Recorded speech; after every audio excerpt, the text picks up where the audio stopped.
오늘 말씀은 나인성이라는 마을에서 벌어진 일입니다. 이 나인이라는 성 어디일까요?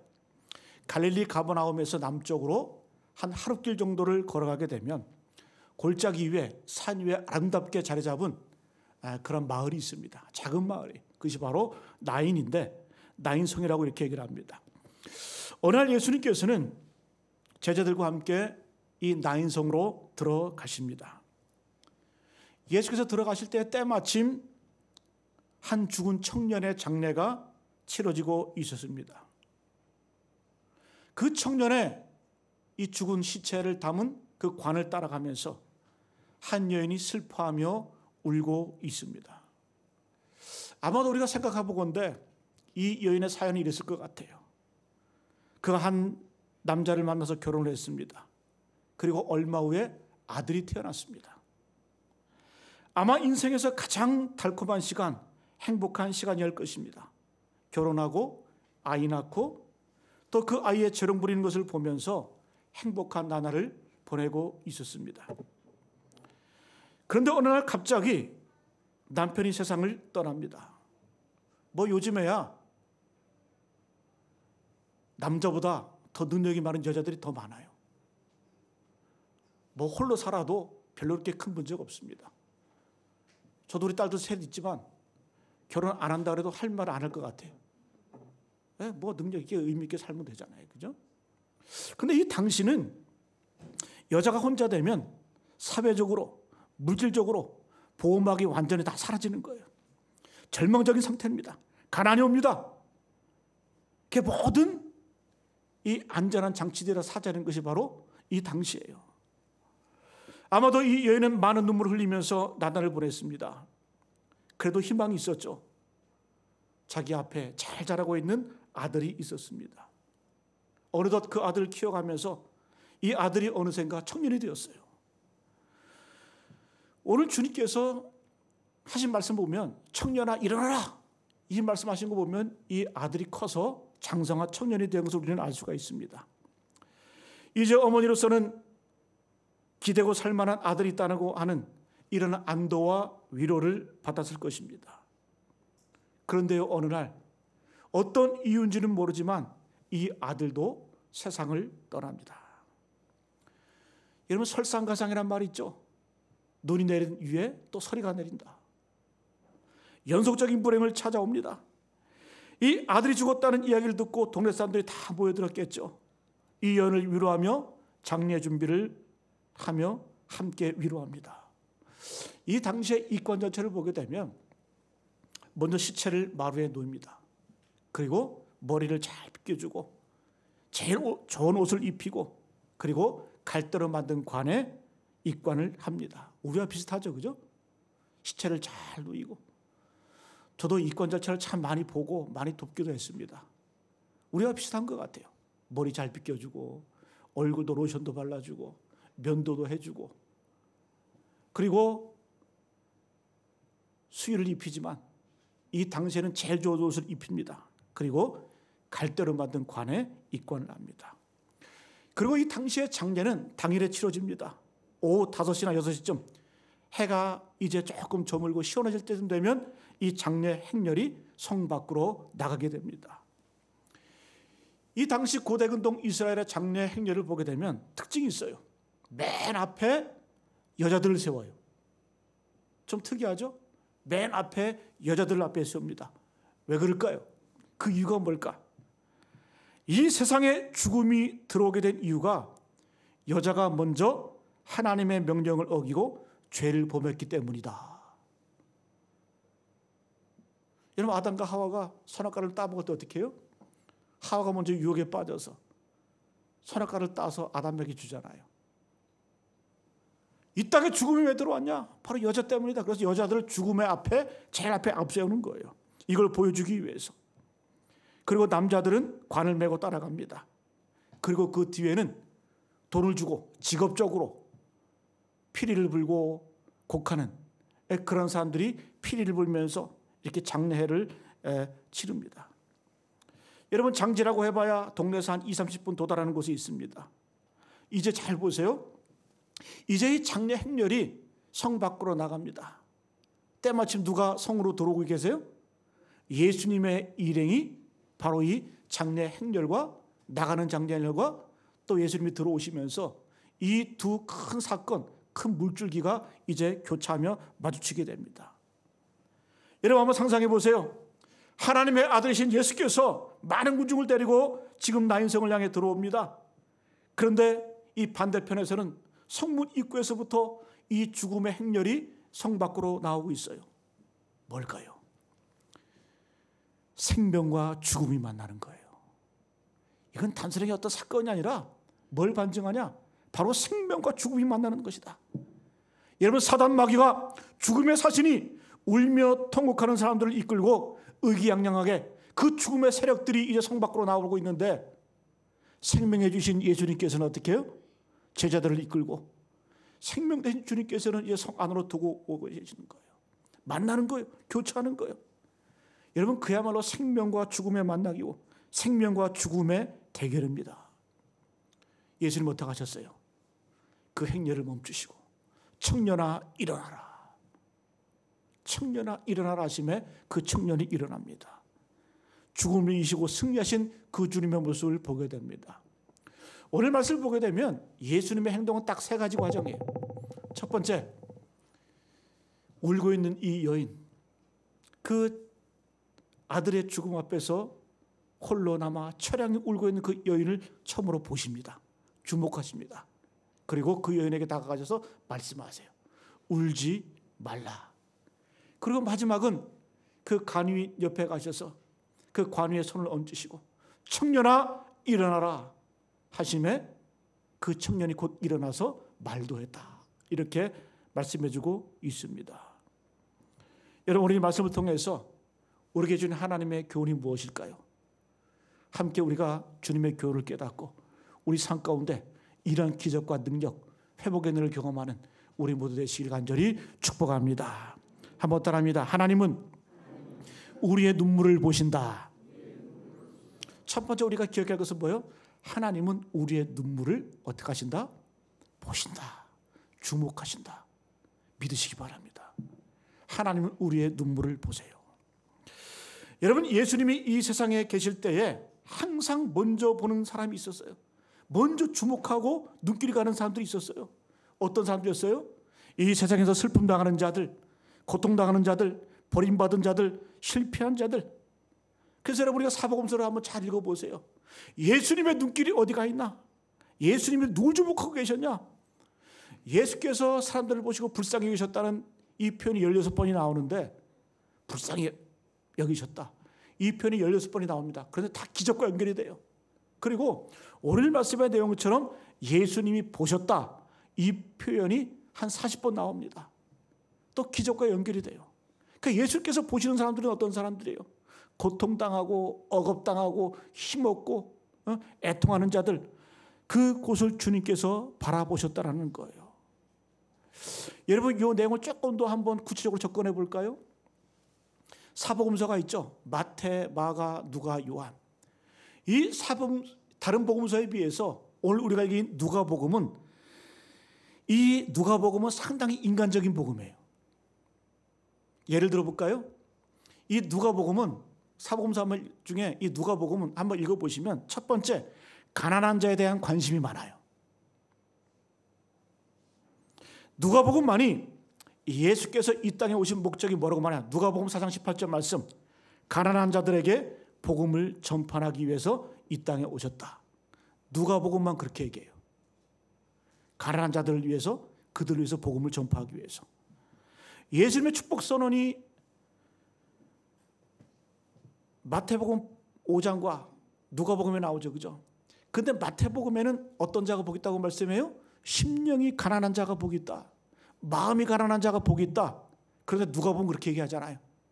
액면 그대로 가난한 자들이 복이 있다, 이렇게 말씀해요.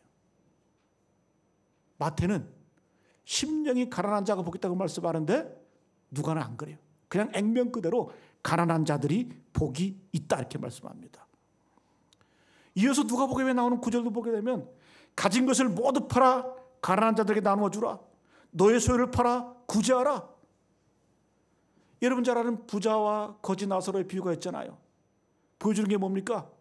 이 세상에서는 부자는 떵떵하고 잘 살지만 저 천국에 가면 완전히 상황이 역전이 된다. 부자는 지옥에, 거지 나사로는 아브라함의 품에 안겨서 천국에 들어간다. 운명이 바뀐다 말씀해 주고 있고, 어리석은 부자의 비유가 누가복음에 나오죠. 바로 이 부자의 부유함의 어리석음을 경고해 주고 있습니다. 여러분, 누가복음 잘 보시면 예수님 자체도 가난하셨어요. 예수님의 어린 시절이 주로 누가복음에 많이 나오는데, 예수께서 태어나실 때에 그 당시에 사람이 태어나면 성전에다가 제물을 드립니다. 그런데 이 부유함에 따라서 제물이 달라요. 부자들은 송아지를 드리기도 하고 염소, 양을 드리기도 하고. 근데 가난한 자들은 없잖아요. 자녀가 태어나면 뭘 드렸냐? 집에서 기르는 비둘기를 드렸어요. 비둘기. 그것도 없으면 산에 가가지고 산비둘기를 잡아다가 하나님께 제물을 드렸어요. 근데 예수님이 태어나실 때에 드릴 게 없으니까 이 예수님의 부모님은 성전에서 뭘 드렸냐? 산비둘기를 드렸다 그래요. 그러니까 예수님의 가정은 가장 극빈층이에요. 누가복음 그걸 기록하고 있어요. 그래서 유독 이 누가복음에 이것을 기록한 이유가 뭐냐? 누가복음은 누가의 관점은 주로 어떻게? 가난한 자들에게 관심이 있다는 거예요. 이게 예수님의 관점, 예수님의 눈이었다는 거예요. 또 누가복음을 보게 되면 예수님은 세리와 죄인에 대한 관심이 많았습니다. 그 당시의 경멸과 증오의 대상, 세리를 향해서 주님께서 뭐라고 말해요? 나를 따르라, 제자 삼아 주셨어요. 그리고 예수님께서는 식사하실 때에 주로 세리와 죄인들과 함께 식사하셨어요. 그래서 누가복음에 예수님의 별명이 뭐냐? 예수님은 세리와 죄인의 뭐다? 친구다. 친구가 되어주신 거예요. 여러분, 예수님의 마지막 누가복음은 어떻게 기록하고 있냐? 예수께서 십자가에 달려 죽으실 때에 양편에 죄인들 사이에서 죽으셨어요. 그리고 한편 회개한 그 강도를 향해서 뭐라고 말씀해요? 네가 오늘 나와 함께 낙원에 이를 것이다. 예수님은 마지막조차도 어떻게? 죄인들 사이에서 죽음을 맞이하십니다. 십자가를 맞이하십니다. 그러니까 예수님 누가복음의 관점은 다 뭐예요? 죄인들, 세리, 가난한 자. 또 여러분 잘 보시면 그 당시에 천시받던 사마리아인들에 대한 관심들이 있어요. 누가복음을 보게 되면. 여러분, 선한 이웃, 선한 사마리아인 비유가 나오죠. 그죠? 예수님 질문하시잖아요. 누가 강도 만난 자의 이웃이 되겠느냐? 그때 딱 한 사람 누구예요? 레위인도 아니에요. 유대인도 아니에요. 제사장도 아니에요. 사마리아인이 강도 만난 자의 이웃이 되어 주었다라고 예수는 분명히 말씀합니다. 사마리아인. 천대받던 사마리아인들. 누가복음 17장에 보게 되면 10명의 문둥병자가 나오죠. 우리가 잘 아시는 비유예요. 10명이 다 깨끗이 고침받습니다. 그런데 오직 한 사람만 돌아와서 감사해. 그 사람이 누구다? 사마리아인이야. 사마리아. 저주받은 땅. 사마리아인. 여러분, 오늘 말씀과 관련된 이 누가복음의 중요한 특징이 있어요. 누가복음은 여인에 대한, 여자에 대한 관심이 참 많아요. 예를 들어 볼까요? 누가는 이 여인들의 이야기를 주로 수집을 합니다. 사랍다의 과부, 오늘 이 나인성의 과부. 또 읽어보시면 나사로의 자매들인 마르다와 마리아를 기록하고 있고, 예루살렘에서 우는 여인들, 예수님 막 십자가 지러 가시니까 뒤에서 여인들 따라오면서 울잖아요. 주님 뭐라고 말씀해? 여인들 향해서 나를 위해 울지 말고 너와 내 자녀들을 위해서 울라, 이렇게 말씀하셨잖아요. 이 여인들의 관심. 또 여러분 누가복음 잘 읽어보세요. 이 여인들의 이야기와 남자들의 이야기를 짝을 져놓고 있어요. 예를 들어 볼게요. 누가복음에만 이 사가랴와 엘리사벳 이야기를, 남녀를 함께 등장시킵니다. 요셉 이야기가 나오고 마리아 이야기가 나와요. 성전에서 시므온이 나오고 안나가 나와요. 그리고 사렙다 과부와 나만 장군의 비유, 그 이야기를 합니다. 그리고 가버나움 백부장의 그 이야기와 나인성, 오늘 이 나인성 과부의 이야기를 함께 묶어놔요. 여러분, 이런 별이 쭉 나옵니다.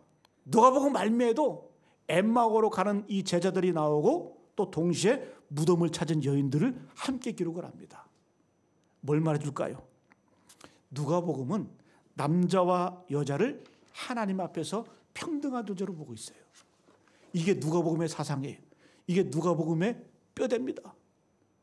여러분, 오늘의 당연한 일이지만 이 당시에 남자와 여자 동등한 존재로 보았다는 얘기는 상당히 혁명적인 그런 이야기예요. 그래서 여러분, 누가복음의 이야기, 복음서의 이야기는 다 혁명적인 것들이에요. 기존의 틀을 깨는 어떤 기존의 어떤 모순을 뒤엎어버리는 그러한 중요한 메시지가 담겨져 있는 거예요. 여러분, 오늘 예수님의 눈은 바로 어디에 가 있다고요? 가난한 자들, 소외된 자들, 병든 자들, 사적 약자들인 여자들을 주목하신 거예요. 그 말은 뭡니까? 오늘도 하나님께서는, 예수님께서는 어떤 자를 바라보고 계실까요? 어떤 사람들을 주목하고 계실까요? 바로 우는 자들을 바라보고 계시는 줄로 믿습니다. 오늘 말씀에 이 울고 있는 여인을 눈여겨보시던 주님께서는 지금 오늘도 우리가 울고 있을 때 우리를 주목하심을 믿으시기를 바랍니다. 우리가 이 땅을 살아가면서 울지 않는 사람이 누가 있어요? 다 웁니다. 다 눈물이 있어요. 위대한 설교자 찰스 스펄전 목사님이 이런 얘기를 합니다. 재밌는 얘기예요. 잘 들어보세요. 하나님은 눈물을 흘리지 아니하는 자녀를 두신 일이 있는가? 이렇게 물습니다. 다시 한번요. 하나님은 눈물을 전혀 흘리지 않는 자녀를 둔 적이 있는가? 없다. 죄가 없는 자녀를 두신 일은 한 번 있었다. 그분이 누구인가? 바로 예수 그리스도다. 그러나 죄가 없는 자녀를 두신 일은 있어도 눈물을 흘리지 아니하는 자녀는 두신 일이 없다. 예수님도 살아계실 동안 우셨다. 이렇게 말씀을 합니다. 여러분, 눈물의 의미가 뭘까요? 눈물.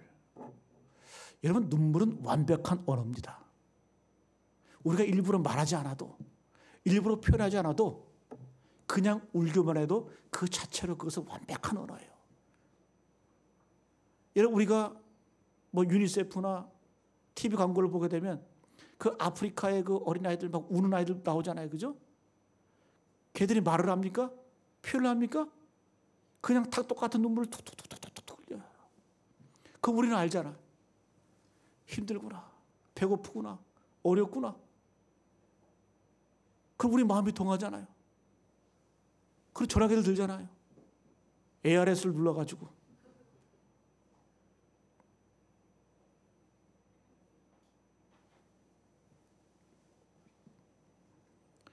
여러분, 우리 인생은 태어날 때부터 죽을 때까지 우는 존재가 바로 우리 인생입니다.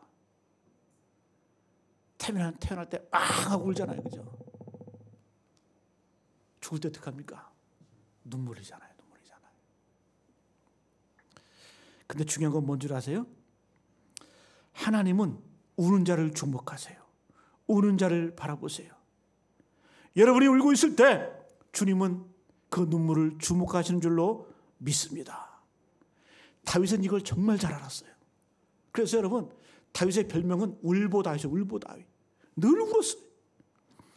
다윗이 심지어 이런 기도합니다. 시편 보게 되면, 시편 56편 8절 보게 되면, 하나님이여 나의 눈물을 주의 병에 담으소서. 무슨 하나님이 병이 있나 봐. 그래가지고 하나님께서 내가 눈물을 흘릴 때 오셔가지고 여기 눈에다 병 대고 그 눈물을 담으신대. 여러분, 다윗은 이게 시적인 표현이에요. 뭘 말이야? 다윗은 믿은 거예요. 내가 울 때, 내가 눈물을 흘릴 때 주님께서는 그 눈물을 담아두신다. 봉헌해 두신다. 기억하신다. 여러분, 다윗은 어렸을 때부터 정치 망명 생활을 했잖아요.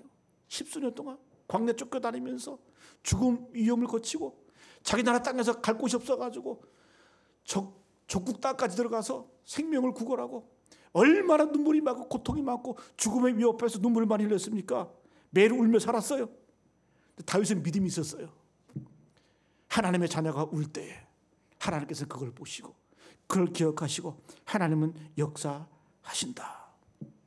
그래서 다윗이 이런 기도 나오는 거예요. 주여 나의 눈물을 주의 병에 담으소서. 여러분, 주님께서는 그 기도를 들으시고 어떻게 하셨어요? 다윗의 눈물이 변하여 춤이 되게 하셨어요. 다윗의 슬픔이 변하여 기쁨이 되었습니다. 할렐루야. 여러분, 이 사실을 믿으시길 바랍니다. 울어야 돼요. 울어야 돼요. 우리가 애들을 키울 때도 마찬가지잖아요. 우리 애들이 울 때 어떻게 합니까? 이 부모로서 가장 마음이 아플 때가 어디예요? 애들이 탁 똑같은 눈물을 툭툭툭툭 떨어뜨릴 때 부모 마음은 찢어지잖아요. 그죠? 그 눈물을 보고 움직이지 않는 부모는 없어요. 하나님도 마찬가지입니다. 우리가 울고 있으면 하나님의 마음이 움직입니다. 여러분, 히스기야 왕 어땠어요? 죽을 병에 걸립니다. 이사 선지자가 와서 내가 더 이상 살지 못하리라 이렇게 선포하잖아요. 그때 히스기야는 곧장 사람들 만나지 않고 골방으로 뛰어들어갑니다. 그리고 벽을 보고 그 유명한 면벽기도, 스님들만 면벽기도 하는 거 아니에요. 히스기야도 벽을 향해서 이건 뭐 다른 거 보지 않겠다라는 거예요. 오직 주님만 바라보면서 눈물을 흘리면서 하나님, 내가 했던 것을 좀 기억해 주십시오. 그러면서 눈물을 흘리면서 통곡을 합니다. 그때 하나님께서는 이사야 선지자를 통해서 히스기야에게 말씀하십니다. 뭐라고 말씀해요? 내가 내 기도를 들었고 내 눈물을 보았다. 뭐였다고요? 내가 내 기도를 들었고 내가 내 눈물을 보았다. 하나님 어떻게 하세요? 그 생명을 15년을 연장을 해 주십니다. 여러분, 예레미야 선지자 별명이 있잖아요. 눈물의 선지자. 그 눈물로 이스라엘 백성들을 위로했어요. 능력이 있다라는 거예요. 여러분, 그 눈물은 그런 능력이 있습니다. 여러분, 믿으시기 바랍니다. 눈물의 기도는 하나님의 마음과 보좌를 움직이는 그런 능력이 있는 줄로 믿습니다. 우리가 눈물 흘릴 때 하나님의 보좌가 막 움직인데 그 하나님 얼마나 어지러울까? 막 멀밀하겠지, 그죠? 이게 눈물의 파워, 눈물의 능력이에요. 하나님의 보좌가 움직인데 하나님이 움직이신대요. 여러분, 그런데 우리의 모습을 한번 보세요. 저도 그렇고 여러분들도 그렇고 눈물이 사라졌어요. 여러분, 교회에 왜 기적이 없습니까? 왜 능력이 없습니까? 눈물이 없어서 그래요. 여러분, 새벽에 다 어디 가 계세요? 장로님들, 권사님들, 집사님들,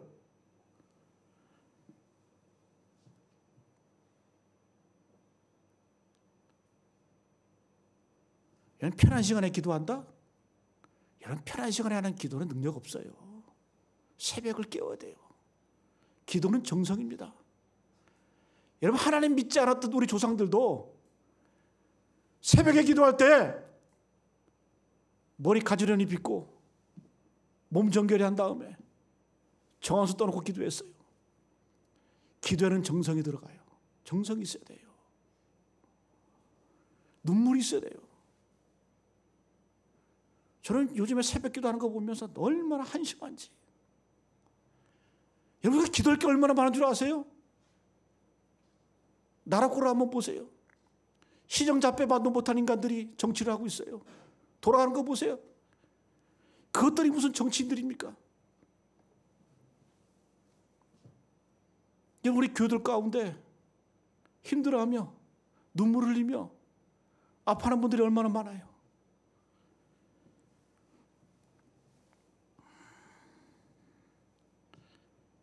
사랑한다고요? 생각한다고? 거짓말하지 마세요.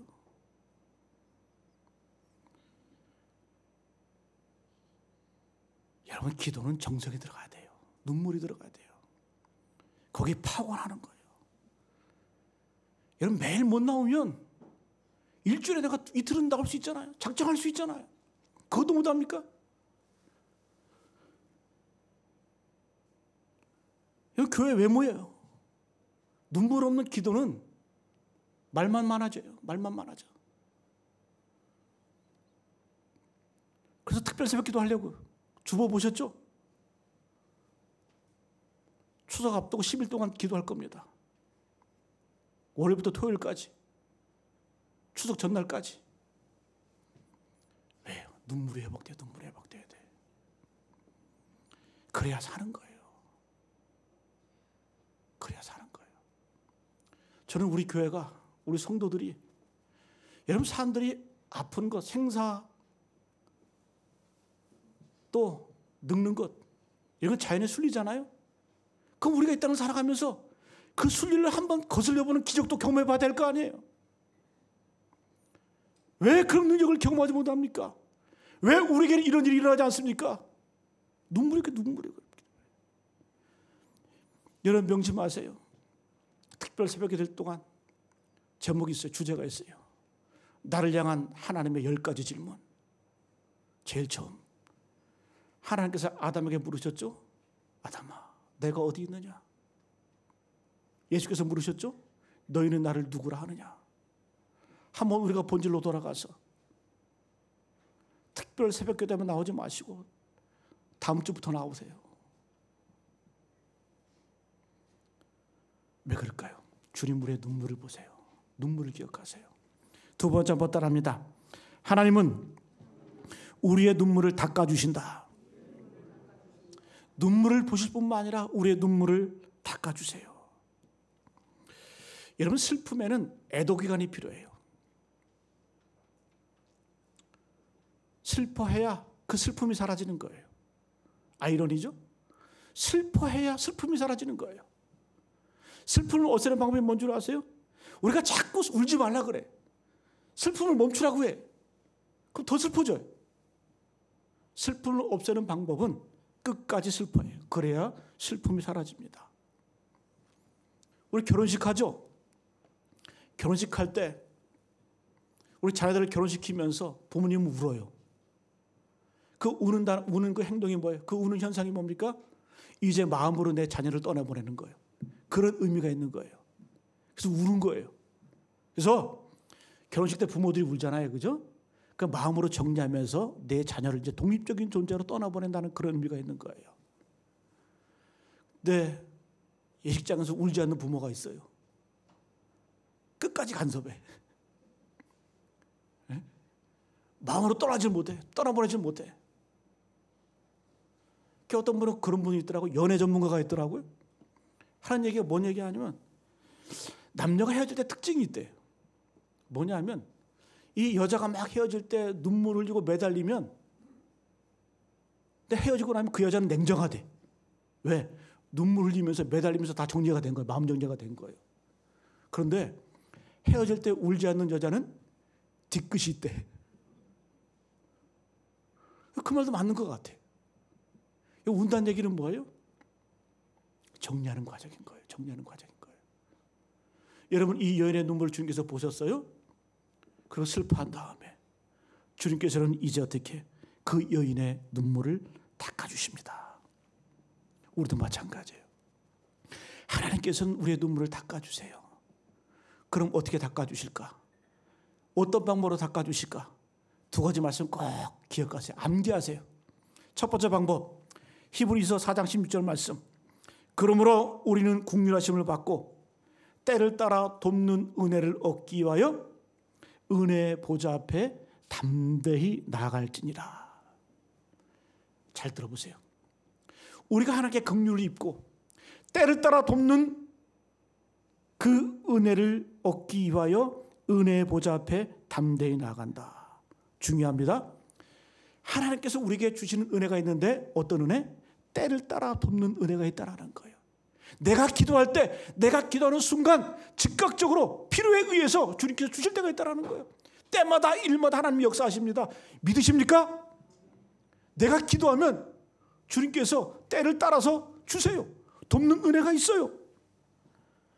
여러분 저는 이러한 체험 얘기하려면 끝도 없어요. 우리가 기도하며 간구할 때 주님께서는 우리의 눈물을 닦아주시는데 어떻게?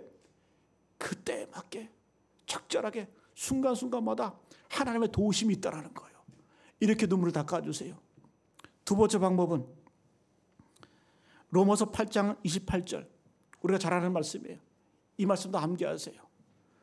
우리가 알거니와 하나님을 사랑하는 자, 곧 그의 뜻대로 부르심을 입은 자들에게는 모든 것이 합력하여 선을 이루느니라. 모든 것이 합력하여 선을 이루느니라. 이 선하다는 말은 토부라는 뜻인데 잘 된다라는 거예요. 마지막이 좋다라는 거예요. 결론이 아름답다라는 거예요. 모든 것이 합력하여, 이 모든 것에는 좋은 것만 있는 거 아니에요. 슬픈 일도 있고 아픔도 있고 고통도 있어요. 그러나 이 좋은 것과 나쁜 것 다 합쳐져서 어떻게 마지막에 합력하여 다 합쳐져서 선이 이루어진다, 아름다움이 이루어진다, 이 말씀을 우리가 하고 있는 거예요. 여러분, 어찌 보면 이 합력과 선을 이룬다, 이것은 큰 그림입니다. 큰 그림. 금방은 몰라요. 우리가 여러분 그런 거 있잖아요. 어떤 문제는 1년이 가고 2년이 가도 해결되지 않아요. 아무리 기도해도 하나님이 들어주지 않는 그런 느낌이 있어요. 들어주지 않으세요. 그런 느낌을 받아요. 또 때로는 우리가 기도하면서도 하나님이 계신가 안 계신가 그런 의심까지 들 때도 있어요. 자, 그러면 이럴 때는 주님께서 우리를 위로하지 않는 것일까? 우리의 눈물을 씻겨주지 않는 것일까? 아니라는 거예요. 하나님께서는 어떤 은혜가 있다? 모든 것이 합력하여 선을 이루신다. 처음처럼 하나님께서 우리가 기도할 때, 금요일 아침을 입을 때에 때를 따라 돕는 은혜도 있지만 어떻게 해요? 모든 것이 합력하여 선을 이룰 때도 있다라는 거예요. 큰 그림이에요. 큰 그림. 여러분, 이것은 시간이 많이 걸릴 수도 있어요. 어떤 때는 우리 당대에는 보지 못하는 것일 수도 있어요. 그래서 큰 그림과 큰 계획인 거예요. 성경의 예를 들어보면 구약 성경에 나오미라는 여인가 나와요. 나오미. 이 나오미라는 이름 참 좋은 이름이에요. 나오미, 희락, 기쁨이라는 뜻입니다. 룻게 나오는 이 여인인데 룻의 시어머니죠. 근데 이 나오미라는 이 여인이 이스라엘 땅에 흉년이 듭니다. 흉년이 깊이 들어서 이제 남편과 더불어서 두 아들과 더불어서 이민을 가요. 어디로 이민을 가냐면 모압 땅으로 이민을 갑니다. 그곳에 가서 10년 동안을 지내게 되는데 그 과정 가운데 두 아들이 이방 여인과 결혼을 합니다. 그 10년 동안 그래도 먹고 살면서 화목한 가정을 이루게 됩니다. 자녀들 결혼시키고. 그런데 불행하게도 이 10년을 보내면서 남편이 먼저 죽어요. 그 좀 있다가 큰아들도 죽어버려요. 또 더 있다가 둘째 아들도 죽어버려요.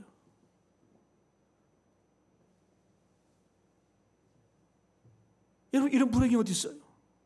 집안의 남자들이 다 깡그리 죽어버립니다. 누구만 나와요?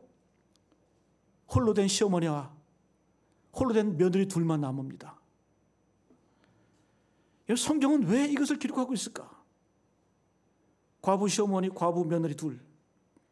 여러분, 우리는 어떤 생각해보면 이런 가정이 복이 있을까? 이런 가정이 복을 받았을까? 전혀 상상이 되지 않습니다. 그런데 여러분 보세요. 하나님의 큰 그림이 있었어요. 하나님은 당장 해답을 주지 않으세요. 나중에 이 나오미가 며느리 하나만 데리고 고향 베들레헴으로 돌아옵니다. 사람들이 손가락질해줘.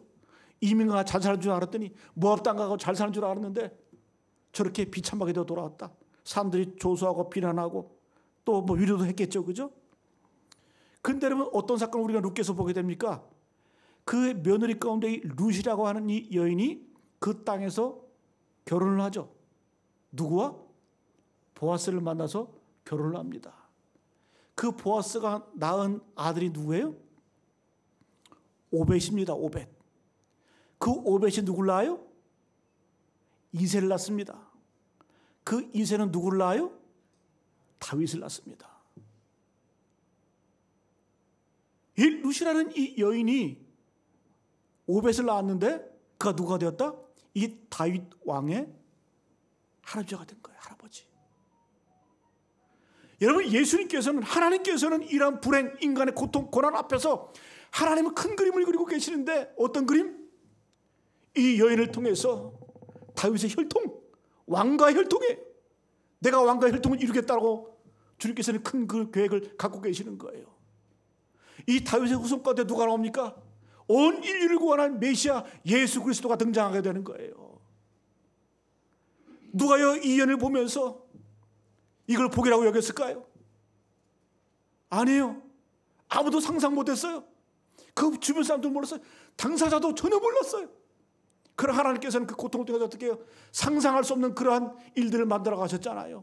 이게 뭐다? 모든 것이 합력하여 선을 이루느니라. 여러분 이 사실을 믿으시길 축복합니다.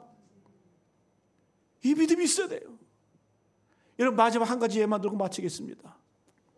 한국교회 위대한 목사님이 계셨어요. 옥하는 목사님. 사랑의 교회를 개척하시고 목회하셨던 훌륭하신 목사님이시죠. 한국교회에 큰 족적을 남기셨던 목사님이에요. 근데 제가 그 목사님의 설교를 들으면서 기억나는 설교가 있어요. 한 2000년도 초반에 하신 설교인데 이상하게 그 목사님께서는 설교 시간에 자기 교회 부목사님 설교를 하시더라고요. 이런 얘기 하시더라고요. 우리 교회에 부목사가 있는데 근데 그 부목사님 아버지가 목사님이었다.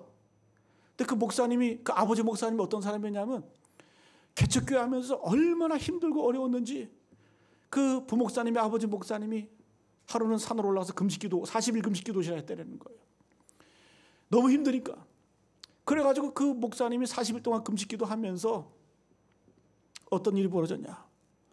그 목사님이 금식기도 하다가 죽습니다. 돌아가십니다. 이런 목사가 금식기도 하다가 40일 금식기도 하다가 죽었다. 이거 은혜가 돼요? 여러분 40일 금식기도 하면 능력받아야 될 거 아니에요? 큰 종이 되어서 내려오든지. 근데 목사가 금식기도 하다가 죽은 거예요.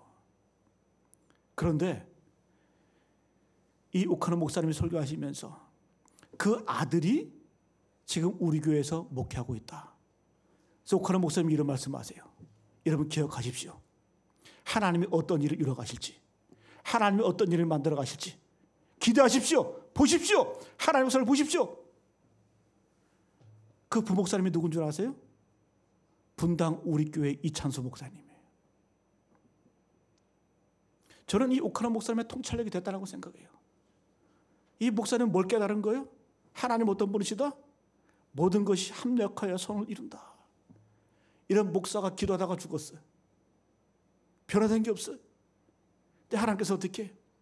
그 역사 가운데 큰 그림을 그리고 계셨어요. 그리고 어떻게 합니까? 그 아들을 통해서 놀라운 일들을 만들어 가셨잖아요. 우리 아버지는 40일 금식기도 안 하고 뭐 하셨나 모르겠어요. 아직까지 살아계시잖아요. 농담이고요. 여러분 하나님의 큰 그림을 믿으시길 바랍니다. 말씀을 마치겠습니다. 여러분 우리 안에는 고통이 있어요. 아픔이 있어요. 눈물이 있어요. 눈물 없는 인생 없어요. 다 있습니다. 오늘 명심하십시오. 주님께서는 보세요. 주목하세요. 그리고 어떻게 합니까? 그 눈물이 변하여 기쁨 되게 하세요. 그 눈물이 변하여 춤이 되게 하세요. 하나님의 그 놀라운 그 섭리가 얼마나 신묘막측하신지, 얼마나 신비하신지. 어떤 방법으로요? 때를 따라 돕는 은혜를 통해서 또 모든 것이 합력하여 선을 이루게 하시고, 때로는 이 두 가지가 함께 갈 때가 있어요. 때로는 한 가지가 갈 때가 또 한 가지가 갈 때가 있고. 그러나 마지막 어떻게 해요? 하나님께서는 모든 것이 합력하여 선을 이루게 만드신다는 거예요. 눈물을 흘리며 씨를 뿌리는 자는 기쁨으로 단을 거두리로다. 제발 여러분 기도합시다. 새벽기도 좀 하세요. 또 강조하지만 여러분 저도 편안해요. 근데 제가 지금 생각해 보니까 자율적인 것을 기대했거든요. 자율적으로 하면 안 될 것 같아. 저도 나름대로 돌리려면 돌릴 수 있거든요. 여러분 새벽 기도부터 시작합시다. 우리. 네? 눈물의 기도가 교회에서 터져가 나와야 돼요. 그 눈물의 샘이 터져 나와야 여러분 교회가 변화되는 거예요. 내 주의가 살아나는 거예요. 생명이 살아나는 거예요. 이런 능력이 저와 우리 가운데 있기를 간절히 축복합니다.